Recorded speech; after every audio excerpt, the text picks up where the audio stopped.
This lovely evening in Birmingham by the canal, I'm watching the ducks go by, and in my mind I'm thinking Imran Khan, Wasim Akram, Waqar Yunus, Saeed Anwar, Saqlain Mushtaq, and I'm thinking, what would all these titans of Pakistan cricket make of the people who turned up in the green jerseys today and, well, actually didn't turn up at all.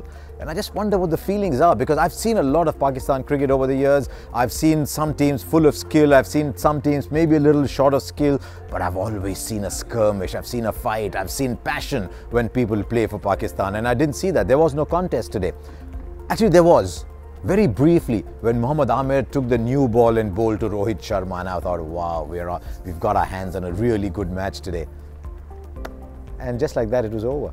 173 at the 33 over mark. I told myself at that point that if India get to 288, that's 6 and over, against that Pakistan side, that's still good enough to win a game. 288. But then once Yuvraj went along, in fact, the way Yuvraj batted, Virat Kohli said in the press conference afterwards, he said he made me look like a club batsman.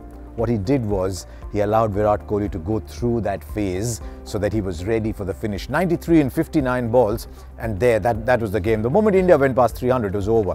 But why did India go past 300? The brilliance of Virat Kohli, the brilliance of Yuvraj Singh, but also the wonderful foundation that was set not just by Rohit Sharma, but by someone who enjoys playing the Champions Trophy, and that was Shikhar Dhawan.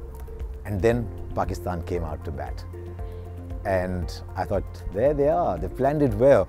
They're playing for Duckworth Lewis, 104 for no loss in 20 overs, and they're home. And then I waited for some action, and I waited for a little bit more.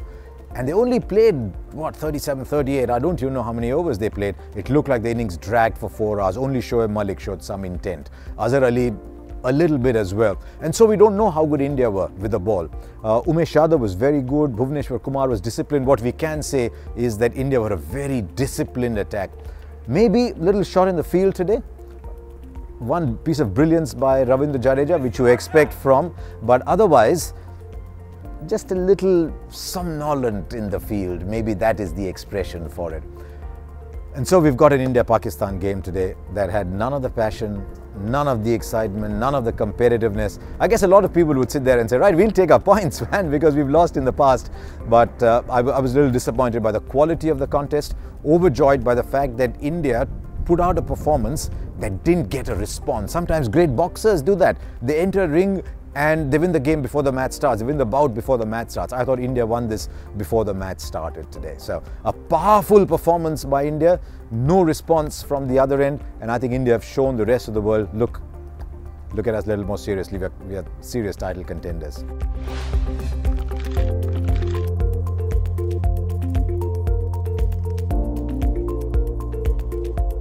Right now, time to answer your questions. There have been so many, but we've picked a really interesting one. This comes from Naveen Agarwal, and Naveen says, Virat Kohli has said that the team would decide on playing 2 spinners depending on the opposition. So who would you drop if you were to play both Ashwin and Jadeja? Now, if you asked me before this game, I would have said pretty simple. Jadeja bats at 7, Ashwin bats at 8. You play 3 fast bowlers, full 50 overs. There's no room for Hardik Pandya. But you can see that the captain likes Pandya. He likes throwing the ball at him. He likes the explosive power at the end. So he's got 2 options. If he thinks his top 5 are really good, if he thinks Hardik, Jadeja and Ashwin can provide batting at the end, then he can actually come in place of Kedar Jadhav. And you can get 6 bowling options. You're not worried if one bowler has an off day, and you get 54, 55, 56 overs available to you to bowl 50. If on the other hand he thinks, oh, there's not a lot of swing, maybe Bhuvneshwar Kumar and use Hardik Pandya as a 3rd seamer. I'm not very comfortable with that. So maybe Hardik Pandya, maybe Jadhav.